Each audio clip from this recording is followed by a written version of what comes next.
So in this talk, we'll focus on the use of optical signal processing to improve the security of the network in the physical layer. So network security is very important because the network has been used in different areas. For example, every day we'll use the network to do email, to do online banking, and maybe some conference call. So we don't want our information to be stolen by others. So we can imagine that in communications, like in commercial or military application, the requirement of security is much more important. So that's why we need to provide different layers of security. So in an optical network, it is found that the physical layer is very vulnerable to channel attack. So that's why, for example, we have jamming as the attack, we have physical infrastructure attack, we have eavesdropping, and also signal detection.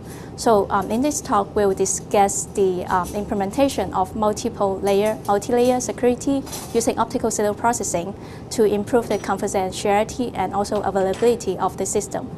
So we use optical signal processing because it has a high speed, and also it don't introduce additional latency to the system, and also there's no electromagnetic signature so that the eavesdropper can pick up.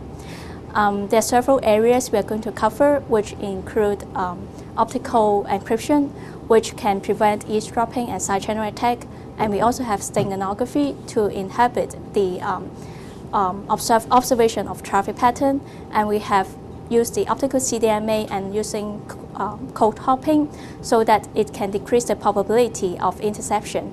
And finally, we have anti-jamming and also the use of optical CDMA backup path so that it can improve the availability of the system.